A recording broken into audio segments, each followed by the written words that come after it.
Jake Morrison felt his stomach drop as the small shuttle spun wildly through the alien sky. Red warning lights flashed all around him in the tiny cockpit. The computer's voice kept repeating the same message over and over. Engine failure. Emergency. Landing required. Engine failure. He gripped the controls tightly and tried to steady the ship. Through the front window, he could see a strange world below him. Purple trees stretched across rolling hills. Tall crystal towers rose from the ground, like frozen lightning. Everything seemed to glow with a soft blue light. "Come on," Jake said through gritted teeth. He was a good engineer, but he was no pilot. His job was supposed to be simple. Land on the planet, check for useful minerals, take some samples, and go home. Nobody said anything about crash landing. The shuttle hit the ground hard. Jake's body slammed against his safety harness. Metal screamed and twisted around him. Then everything went quiet except for the hiss of leaking air. Jake slowly unbuckled himself and checked his body for injuries. His left shoulder hurt, but nothing seemed broken. His environmental suit was still working. The air outside was breathable according to his sensors, but he kept the suit on anyway. Better safe than sorry. He grabbed his emergency pack and stepped outside. The shuttle was a total wreck. The engine had a huge hole burned through it. Black smoke rose from the twisted metal.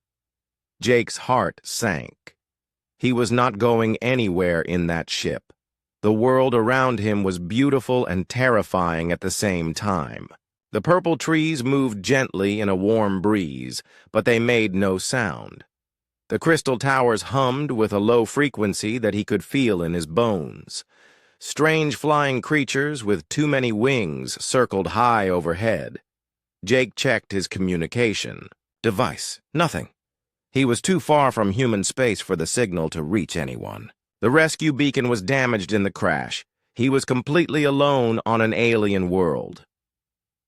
"Okay, Jake," he said to himself. "First things first.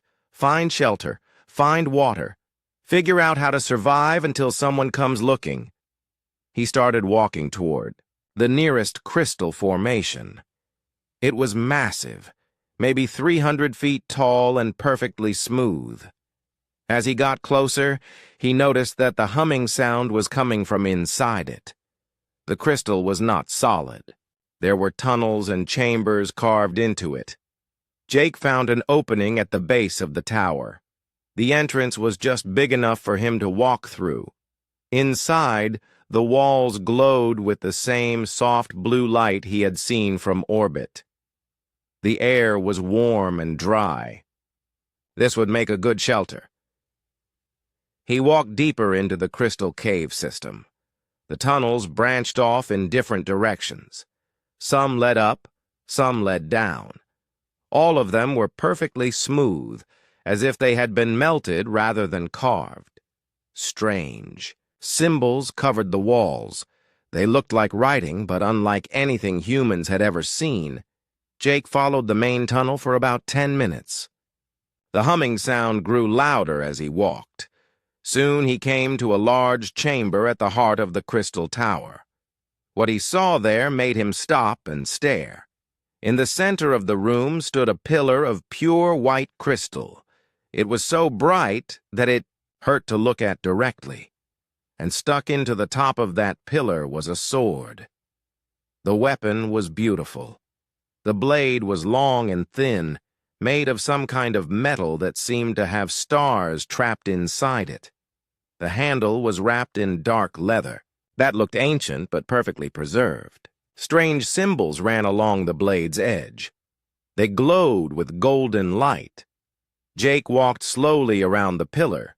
The sword seemed to call to him somehow. Every time he looked away, his eyes were drawn back to it. The humming sound was definitely coming from the weapon itself. He reached out carefully and touched the crystal pillar. It was warm, almost hot. Energy flowed through the stone in visible waves. The sword pulsed with light each time a wave passed through it. Jake's engineering mind kicked in. This was clearly some kind of power source. The entire crystal tower was probably being powered by this one sword. Maybe the whole planet was connected to it somehow. He had never seen technology like this before. His suit's computer started beeping. Warnings. Energy readings were off the charts. Radiation levels were climbing, but still within safe limits. The sword was definitely not human technology. Jake knew he should leave it alone. Every piece of training he had ever received told him not to touch unknown alien devices. But he was stranded here. Maybe this technology could help him repair his ship, or at least send a signal for help. He pulled out his portable scanner and took readings of the sword and the crystal pillar. The data made no sense. According to his instruments, the metal in the blade did not exist in any human database. The energy patterns were completely unknown. Jake walked around the chamber several more times, studying the symbols on the walls. Some of them looked similar to the ones on the sword's blade. Maybe they were instructions or warnings. Without a way to translate them, he had no idea what they said. The more he looked at the sword, the more convinced he became that he needed to take it. Something deep inside him said that this weapon was important, not just to him, but to everything. Jake pulled out his emergency toolkit. If he could generate a strong electromagnetic pulse, it might disrupt whatever was holding the sword in place. It was risky, but he was already in a bad situation. He set up the pulse generator at the base of the pillar. The device was meant to restart damaged electronics, but Jake modified it to produce a much stronger signal.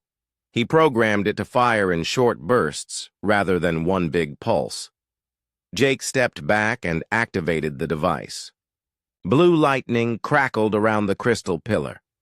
The sword's glow grew brighter. The humming sound became a high-pitched whine. On the third pulse, something changed. The sword's glow shifted from gold to brilliant white. The crystal pillar started to crack, and slowly, very slowly, the blade began to slide free. Jake rushed forward and grabbed the sword's handle just as it came loose. The moment his fingers touched the leather grip, power shot through his entire body. It did not hurt, but it felt like holding onto a lightning bolt. The chamber began to shake. Cracks spread across the walls. The beautiful blue glow started to flicker and fade. Jake realized with growing horror that removing the sword was causing the entire crystal tower to collapse. He ran for the entrance as fast as he could. Behind him, the crystal walls crashed down. The humming sound became a terrible grinding noise. He could feel the heat of energy discharges at his back. Jake burst out of the tower just as the top half collapsed into rubble. All around him, other crystal formations began to flicker and dim. The purple trees started to lose their color. The flying creatures screeched and fled toward the horizon. The ground beneath his feet trembled. In the distance, he could see lights going out across the alien landscape. Whatever he had done, it was affecting the entire planet. Jake looked down at the sword in his hands. It still pulsed with inner light, but now that light seemed angry somehow. The symbols on the blade were moving, shifting, and changing as he watched. He had wanted to find a way home. Instead, he might have just destroyed an entire world. And somewhere deep in space, Jake Morrison had no idea that he had just stolen the most sacred weapon of a very powerful and very angry alien queen. 3 weeks had passed since Captain Lisa Hayes and her crew rescued Jake Morrison from the dying planet. The exploration ship Intrepid was now heading back toward human space, but Jake could not stop thinking about what he had done.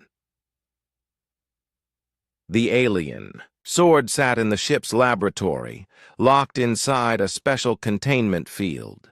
Even through the energy barrier, Jake could feel it calling to him.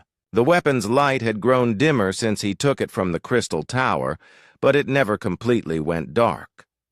Dr. Alex Carter had spent every day studying the sword. The ship's best computers could not translate the symbols on the blade. The metal was unlike anything in human science. Energy readings changed every few hours, as if the weapon was somehow alive. "Jake, you need to see this," Dr. Carter called from across the lab. Jake walked over to where the doctor was standing. On the main screen, star charts showed their current position, but something was wrong. Red dots were appearing at the edge of their sensors. "Ships," Dr. Carter said quietly. "Lots of them. They are moving fast and heading straight for us."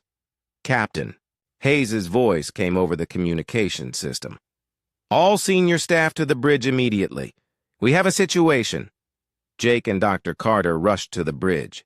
Through the main window, they could see lights in the distance. As they watched, the lights grew bigger and brighter. Soon they could make out the shapes of alien vessels. The ships were nothing like human technology. They looked alive somehow, with smooth curves and organic lines. Each one pulsed with the same blue energy that Jake had seen on the crystal planet. There were dozens of them, maybe hundreds. "They are not responding to our communication attempts," reported the communications officer, "but they are definitely scanning us." The largest alien ship moved closer to the Intrepid. It was massive, easily 10 times the size of their exploration vessel. Strange growths covered its hull like coral on an ocean reef. Bright lights moved along its surface in complex patterns. Suddenly, a voice filled the bridge. It was speaking in an alien language, but somehow Jake could understand every word. The voice was female, musical, but filled with anger. "Primitive. Humans, you have taken something that does not belong to you. Return the Starblade of Valdos immediately, or your species will be destroyed." Captain Hayes stepped forward. "This is Captain Lisa Hayes, of the human vessel Intrepid. We wish to communicate peacefully. We had no knowledge that we took anything of yours." The alien voice laughed, but there was no humor in the sound. "Ignorance is not an excuse for theft. The sacred weapon of my ancestors cannot remain in the hands of inferior beings. Prepare to be boarded." A smaller ship detached from the alien flagship. It approached the Intrepid slowly, its hull glowing with energy. Jake could feel the sword in the laboratory responding to the alien presence. Its light was growing brighter. "Captain," Jake said, "I think they are here for the sword I found. Maybe if I explain what happened, we can work this out." Captain Hayes nodded. "Dr. Carter, bring the weapon to Docking Bay 2. Full diplomatic protocols. And Jake, let me do the talking unless they ask you a direct question." The alien ship docked with the Intrepid without any problems. The airlock opened, and 3 beings walked aboard the human vessel. Jake had never seen anything like them before. They were tall, maybe 7 feet, with skin that shifted between silver and deep purple. Their faces were beautiful but alien, with large eyes that glowed like stars. They moved with perfect grace, as if they were floating rather than walking. The being in the center was clearly their leader. She wore robes that seemed to be made of liquid starlight. A crown of crystal and metal sat on her head. When she looked at Jake, he felt like she was seeing straight into his soul. "I am Queen Zephyra of the Valdorian Empire," she said. Her voice was the same one they had heard on the bridge. "You will return my ancestors' weapon immediately." Dr. Carter stepped forward with the containment unit holding the sword. Your Majesty, we had no idea this weapon belonged to anyone. Our crew member found it on what appeared to be an uninhabited planet. Queen Zephyra's eyes flashed with anger. Valdos Prime has been the heart of my empire for 1,000 years. The Starblade has protected our worlds and powered our civilization. Since before your species learned to make fire, it is not some trinket to be taken by scavengers. Jake could not stay quiet anymore. I'm sorry. I didn't know. My ship crashed, and I was looking for shelter. The sword was stuck in a crystal pillar. I thought maybe it could help me repair my ship or send a signal for help. The Queen turned her burning gaze on him. You actually touched the Starblade? I had to remove it to take it, Jake said. It took some work, but I managed to free it from the crystal. Queen Zephyra stared at him in shock. Then her expression changed to something like horror. Impossible. Only those of royal Valdorian blood can touch the Starblade. Any other being would be destroyed instantly by its power. Dr. Carter opened the containment unit. The sword lay inside, its blade dim but still glowing softly. Queen Zephyra reached for it, then stopped. Her hand was shaking. Take it, she commanded. Jake, show me what you did. Jake looked at Captain Hayes, who nodded. He reached into the container and wrapped his fingers around the sword's handle. The moment he touched it, power flowed through his body.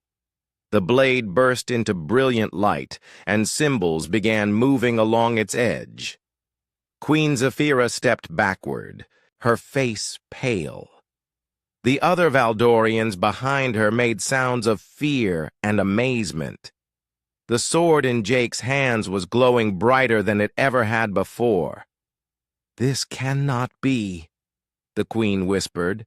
The Starblade has chosen you. But you are not Valdorian. You are not even from our galaxy. How can this be possible? Jake tried to hand the sword to her. Here, take it back. I don't want to cause any trouble. But when Queen Zephyra tried to touch the blade, it flickered and dimmed. When Jake held it again, the light returned stronger than before. The weapon clearly preferred him to its rightful owner. Queen Zephyra's shock turned to rage. You have corrupted my ancestors' weapon. You have made it reject its true wielder. This is beyond theft. This is heresy of the highest order. The sword suddenly pulsed with energy. Jake felt power building inside it, power he did not know how to control. Without meaning to, he released that energy in a wave that spread throughout the docking bay. The wave hit the Valdorian ships outside and passed right through their shields. Several of the smaller vessels went dark as their power systems failed. Emergency lights began flashing on the alien flagship. Queen Zephyra's eyes blazed with fury. You dare attack my fleet with my own weapon? You will die for this insult, human, and your entire species will pay the price for your crime. Wait, Captain Hayes said quickly. That was clearly an accident. Jake doesn't know how to control the weapon. We can work together to figure this out. There is nothing to figure out, Queen Zephyra said coldly. The human has stolen the heart of my empire and corrupted it with his touch. Without the Starblade, my worlds are defenseless. My people are dying even as we speak. She turned to face Jake directly. You will return with me to Valdos Prime. There you will be executed in the traditional manner, and the Starblade will be purified of your contamination.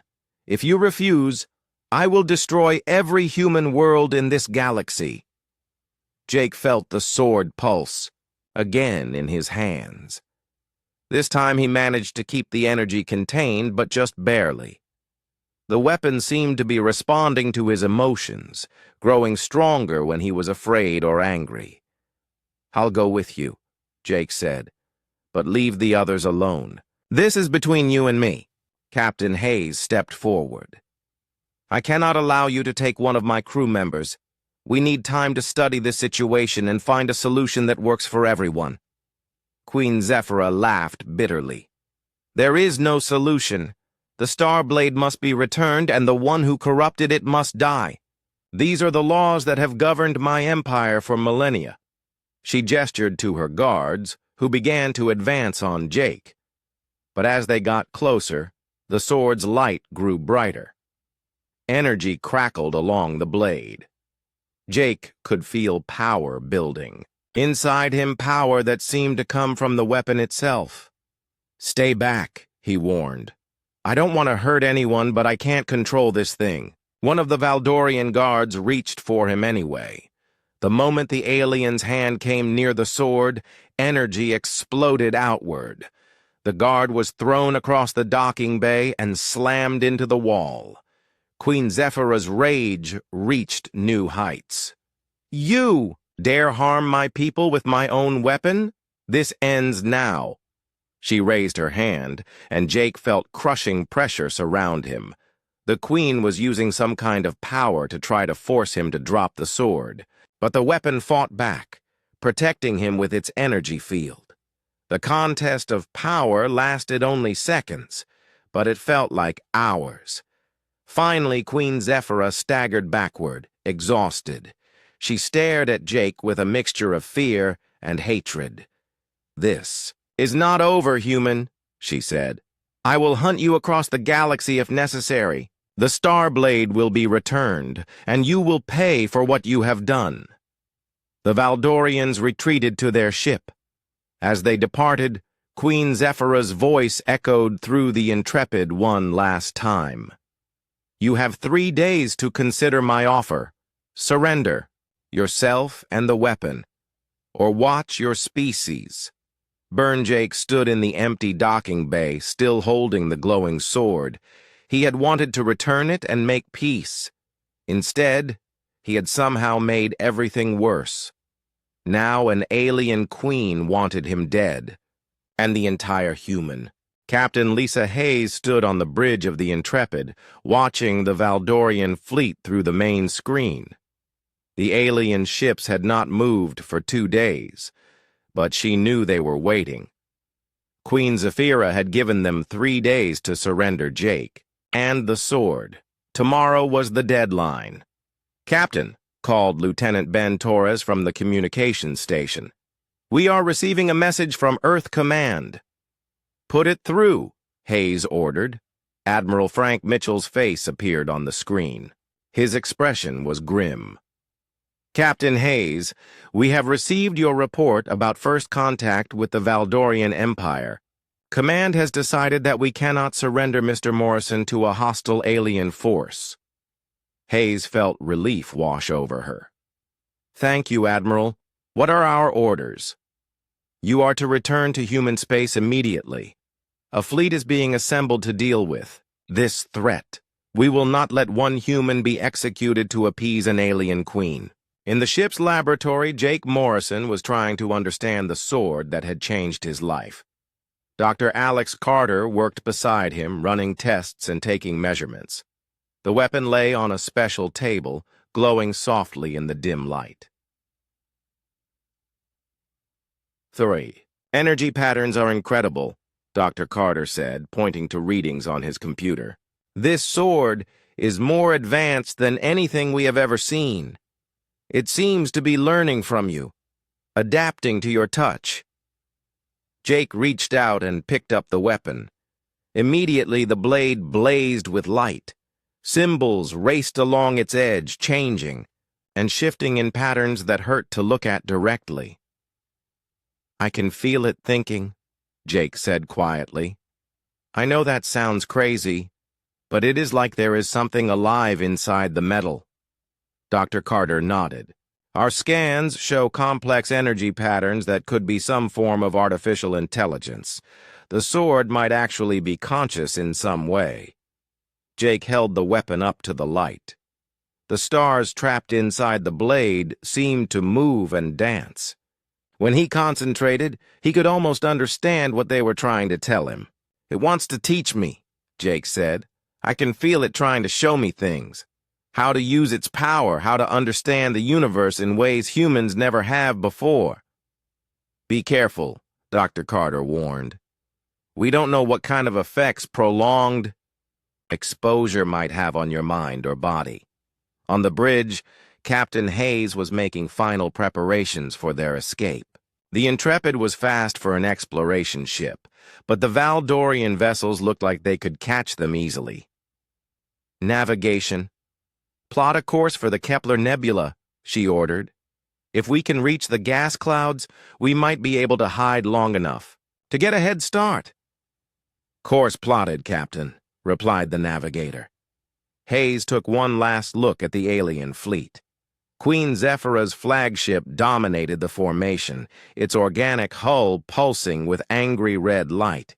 She could only imagine the fury of the alien queen. "All stations, prepare for emergency jump. Take us out of here." The Intrepid's engines fired, and the ship leaped forward into faster-than-light travel.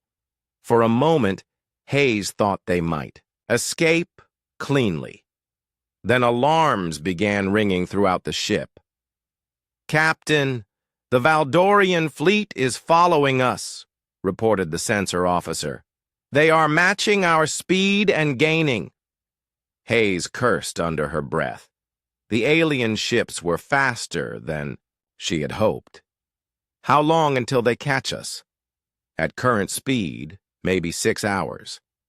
That was not enough time to reach human space. Not even close.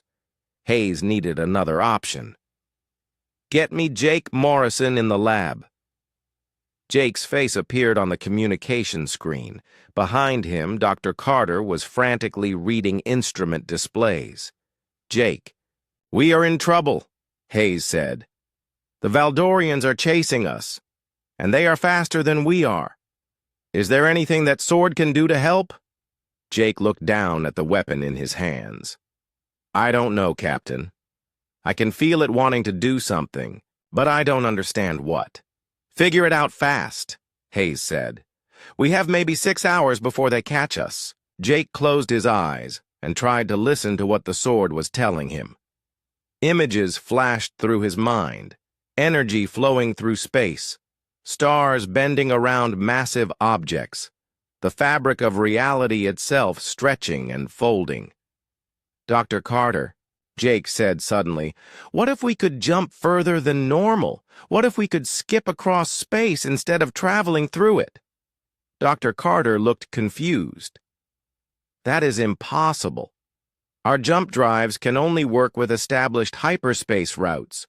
Anything else would tear the ship apart."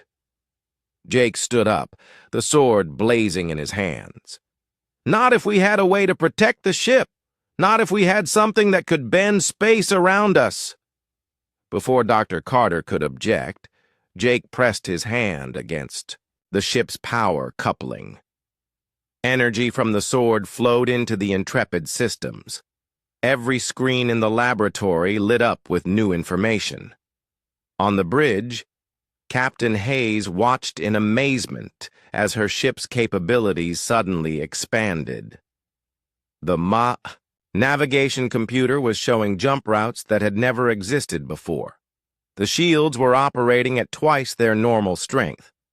"Captain," called the engineering officer, "we are reading massive changes in our power grid. Something is enhancing all of our systems." Hayes activated the ship-wide communication system.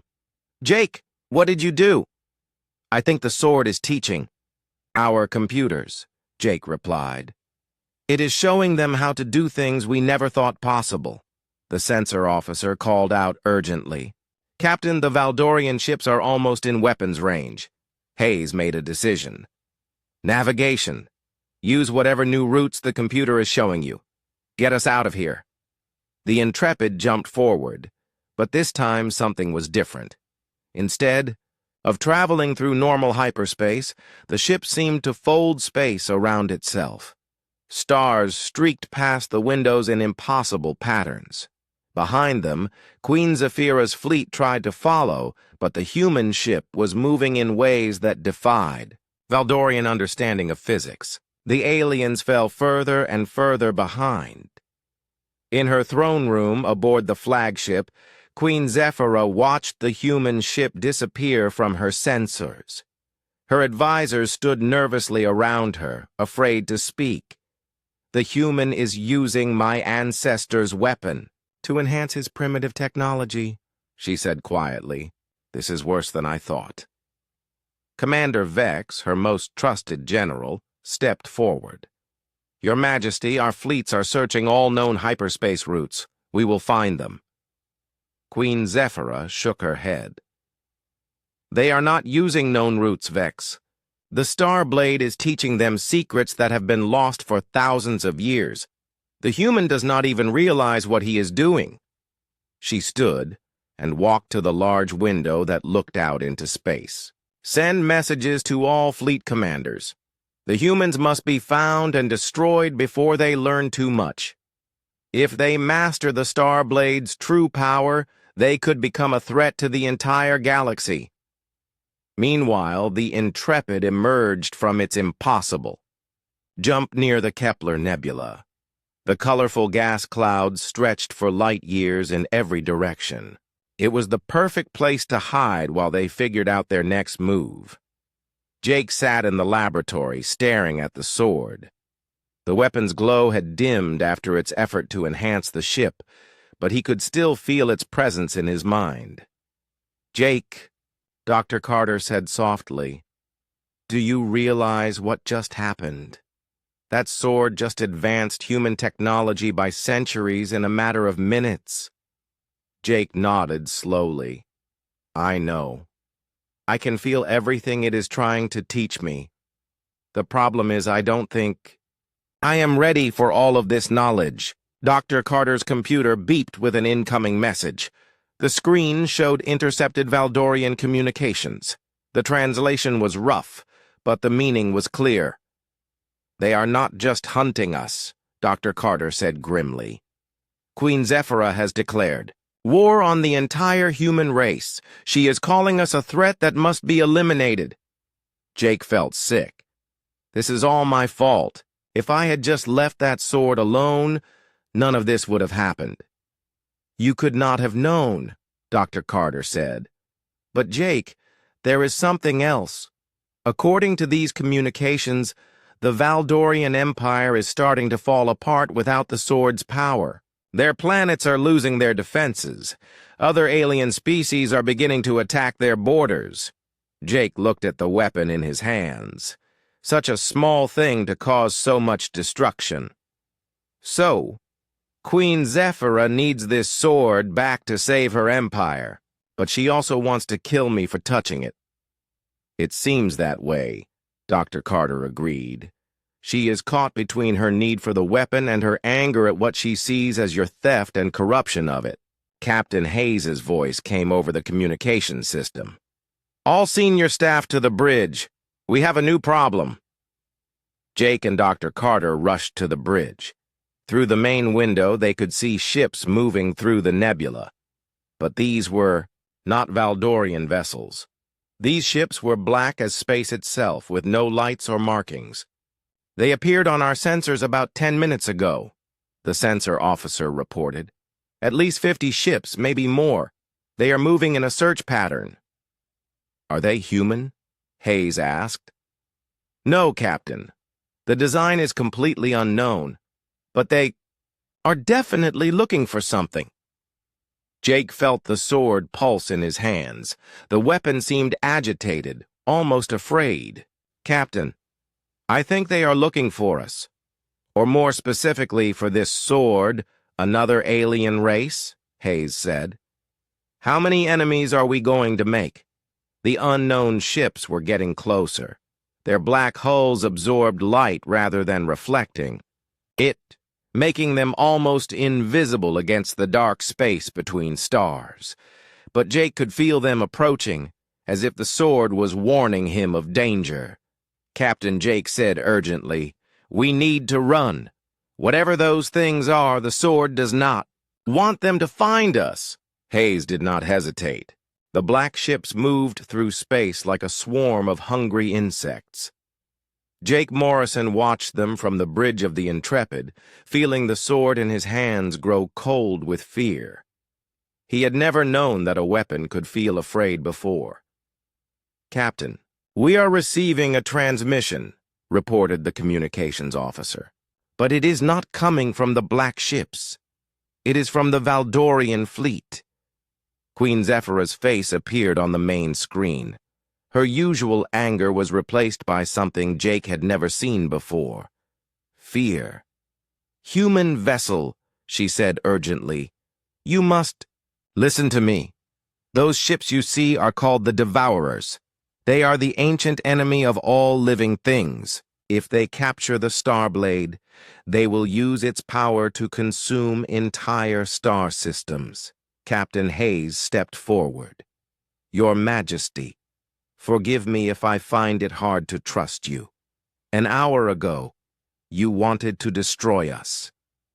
An hour ago, the greatest threat to my empire was your theft of my weapon," Queen Zephyra replied.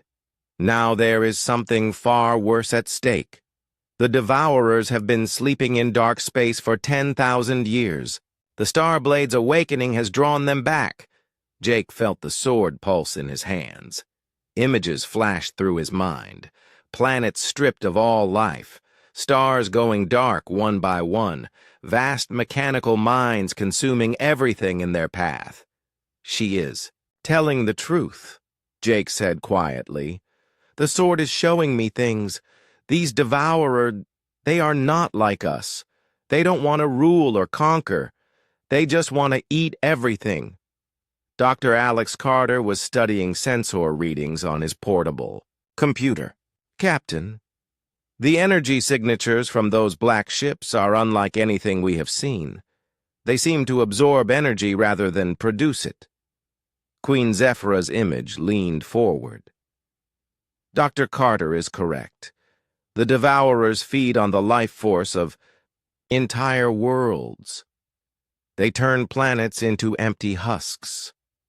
The only thing that has ever stopped them is the power of the Starblade."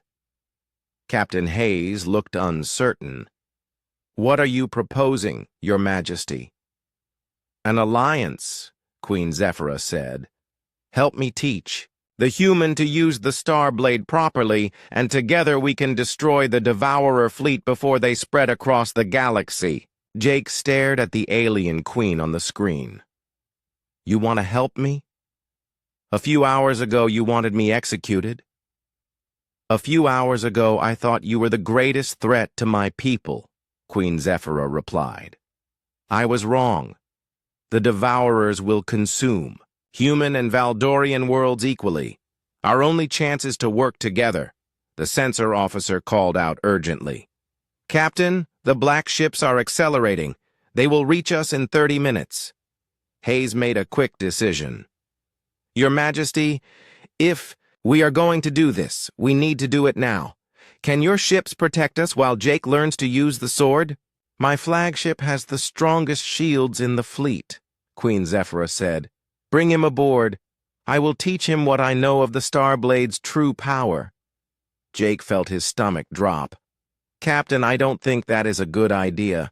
What if this is a trick?"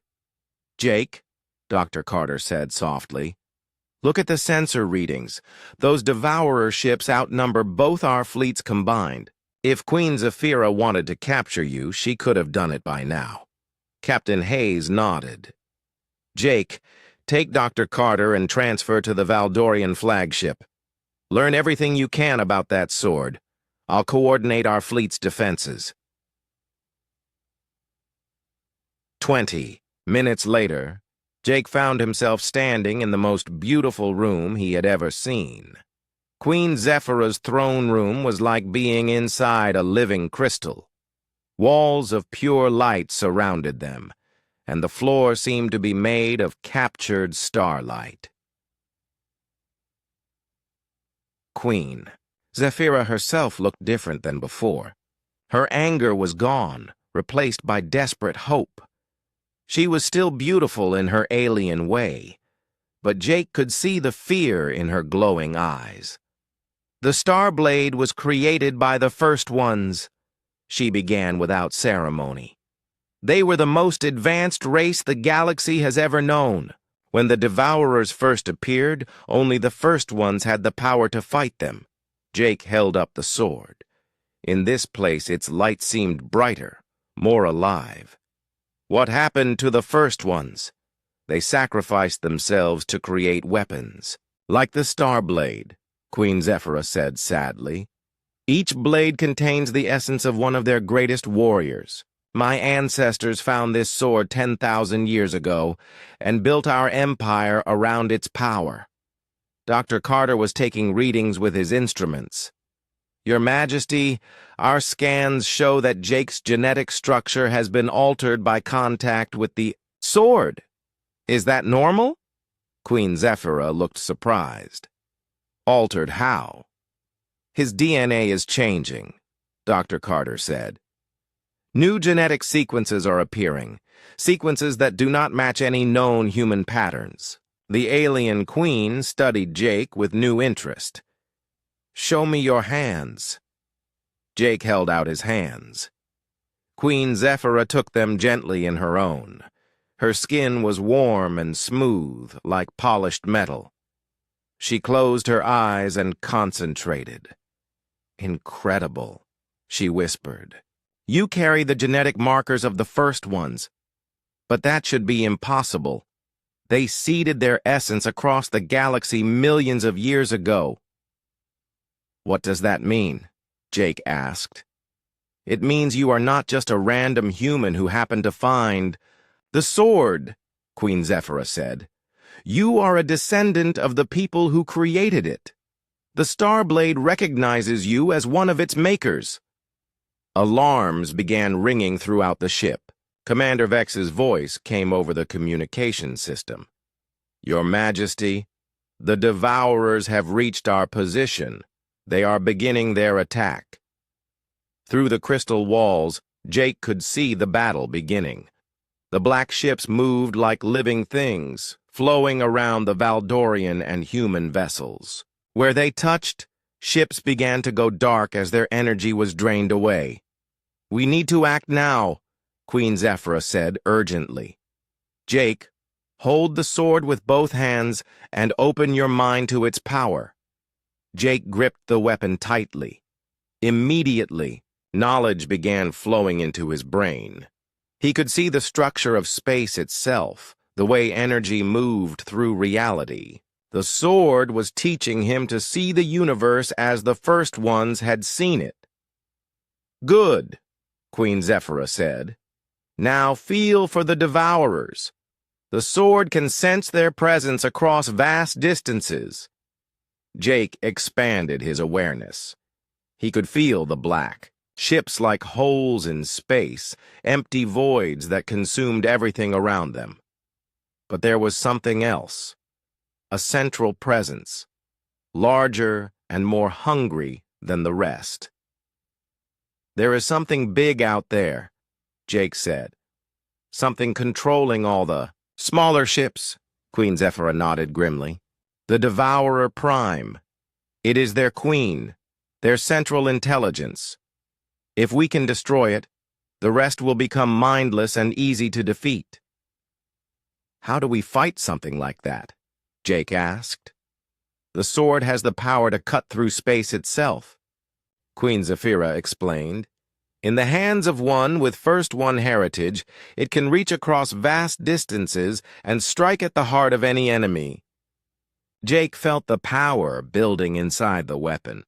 It was more than he had ever experienced before, more than his human mind could fully comprehend. I don't know if I can control this much energy. You must, Queen Zephyra said. Our ships cannot hold the Devourers much longer. Look outside.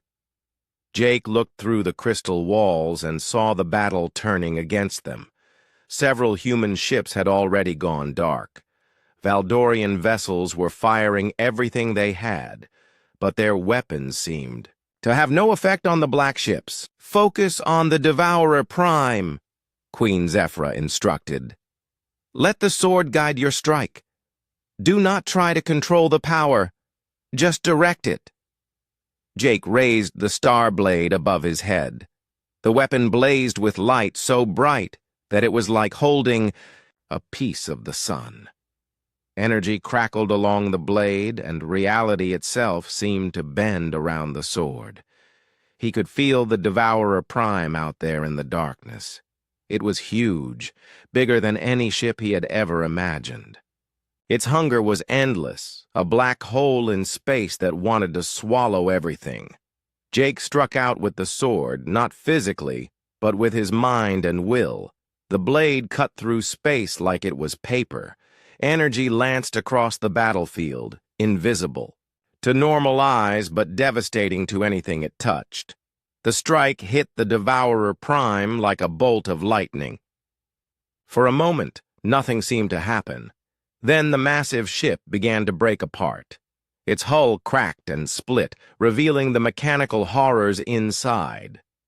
All around the battlefield, the smaller Devourer ships suddenly stopped moving. Without their central intelligence to guide them, they drifted helplessly in space. Jake collapsed to his knees, exhausted. The sword in his hands had gone almost completely dark. He had used nearly all of its stored power in that one strike. Queen Zephyra knelt beside him, her face full of wonder. "You did it. You destroyed a Devourer Prime. I have never seen such power, not even in the ancient records of my people." Dr. Carter was scanning Jake with his instruments. "Jake, are you all right? Your vital signs are fluctuating wildly." "I feel different," Jake said slowly. "Like something has changed inside me." Queen Zephyra helped him to his feet. "The sword has awakened your first one heritage completely. You are no longer fully human, Jake Morrison. You are something new, something that has not existed for millions of years." Through the crystal walls, they could see the remains of the Devourer fleet drifting in space. The immediate threat was over. But Jake knew this was not the end. There would be other Devourer fleets, other ancient enemies drawn by the sword's power. "Your Majesty," Jake said quietly, "I think it's time I returned your sword to you." "Queen," Zephyra looked at him sadly, "the Star Blade will always be the sacred weapon of my people. But it has chosen you as its wielder. I cannot take back what was freely given by." 6 months had passed since the battle with the Devourers. Jake Morrison stood on the observation deck of the human space station orbiting Earth, watching the combined fleet of human and Valdorian ships that now protected his home world. The alliance between the two species had grown stronger with each passing day. Human engineering genius combined with Valdorian energy mastery had created technologies that neither race could have developed alone. But Jake knew that their greatest test was still coming. Dr. Alex Carter approached him, carrying a data pad full of troubling reports. "Jake, we have received more signals from deep space. The long-range sensors are detecting massive energy signatures, moving toward Earth." Jake nodded grimly. He had been expecting this. The star blade in his hands pulsed with nervous energy, as if it too could sense what was coming. "How many ships?" Jake asked. "We can't tell for sure," Dr. Carter replied. "The energy readings are unlike anything we have seen before. But Jake, they are big. Much bigger than the Devourer fleet we fought before." Queen Zephyra materialized beside them, her image projected from her flagship in orbit. Over the months, she had become not just an ally, but a friend. Her anger at Jake's theft of the sword had been replaced by respect for his courage and sacrifice. Jake, my sensors confirm what Dr. Carter has told you, she said. A massive devourer armada is approaching Earth. This is not a scouting force like before. This is their entire remaining fleet, led by the devourer emperor itself. Jake felt a chill run down his spine. Through the sword, he could sense the approaching darkness. The devourer emperor was ancient beyond measure, a mechanical intelligence that had consumed countless worlds over millions of years. How long do we have? Jake asked. 6 hours, Queen Zephyra replied. Maybe less. Jake looked out at the combined fleet protecting Earth. Hundreds of ships, human and Valdorian, working together. But he knew it would not be enough. The approaching enemy was too vast, too powerful.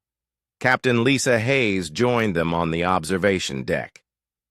Jake, all fleet commanders are requesting orders. What do you want us to do? Jake turned to face his friends. These people had risked everything to protect him and help him master the sword's power. Now Earth itself was in danger because of his actions. I need to use the sword's ultimate ability, Jake said quietly. The one Queen Zephyra told me about. Dr. Carter looked confused. What ultimate ability? Queen Zephyra's projected image flickered with concern. Jake, we discussed this. That power requires you to sacrifice your connection to the Starblade permanently. You could die. What are you talking about? Captain Hayes demanded. Jake held up the sword. Its blade was glowing brighter than ever before, as if it knew what he was planning. The first ones built one final power into the Starblade, the ability to create a permanent barrier of pure energy. It can protect an entire star system, but using it burns out the wielder's life force. No, Dr. Carter said firmly. There has to be another way. There isn't, Jake replied. The Devourer Emperor is too powerful for conventional weapons. And even if we defeated this fleet, more would come. But if I can create a barrier around Earth and the surrounding systems, humanity will be safe forever. Queen Zephyra stepped forward, her holographic form shimmering with emotion.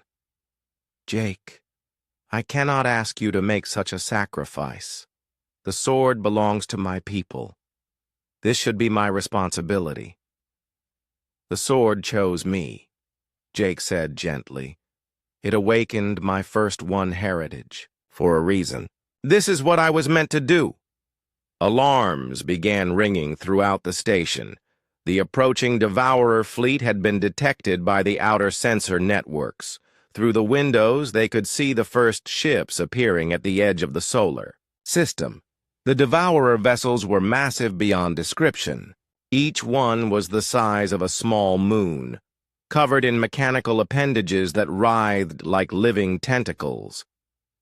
At the center of the fleet was the Devourer Emperor itself, a ship so large it seemed to bend space around it. All ships, battle stations, Captain Hayes ordered through the communication system. Prepare for engagement. Jake walked to the center of the observation deck. He could feel the power building inside the Starblade, ancient energies that had slept for millions of years stirring to life. Jake! Wait, Dr. Carter called out. Let us help. There must be something we can do. There is, Jake said. Keep the Devourer ships away from me for as long as possible. I need time to build up enough power for the barrier. The battle began as the combined human and Valdorian fleet engaged the Devourer armada. Energy beams lanced through space. Ships exploded in brilliant flashes of light. But the enemy fleet was too large, too powerful. For every Devourer ship destroyed, 2 more took its place. Jake raised the Starblade above his head and began to channel its power. Energy flowed through his body like liquid fire. He could feel his human DNA changing, becoming something closer to what the first ones had been. Through the sword, Jake reached out across space. He touched every planet in the solar system, every moon, every asteroid. He began weaving threads of pure energy between them, creating a web of protection that would last for eternity. The process was agony. Every cell in his body was being transformed by the sword's power. He could feel his life force being drawn into the weapon, fuel for the cosmic fire he was creating. "Jake, your vital signs are critical," Dr. Carter called out. "You need to stop before it kills you."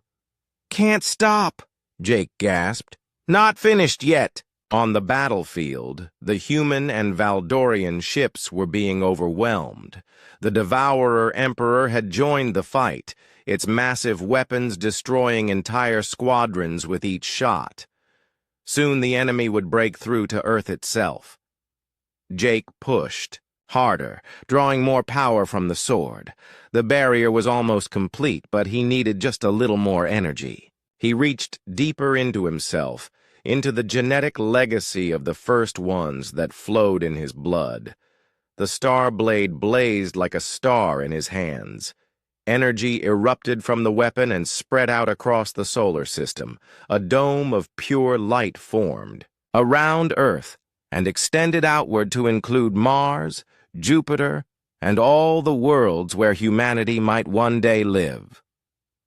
The moment the barrier touched the Devourer fleet, the mechanical ships began to dissolve. The Emperor itself struck the energy dome with all its weapons, but the ancient power held firm.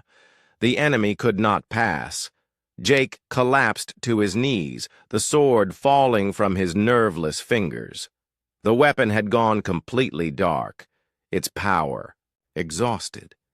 He could barely breathe, barely think. The effort had drained him almost to death. Queen Zephyra's hologram knelt beside him. "Jake, you did it. The barrier is holding. Earth is safe." "Good," Jake whispered. "That's what matters." Dr. Carter was scanning him frantically. "His genetic structure is stabilizing, but he's very weak.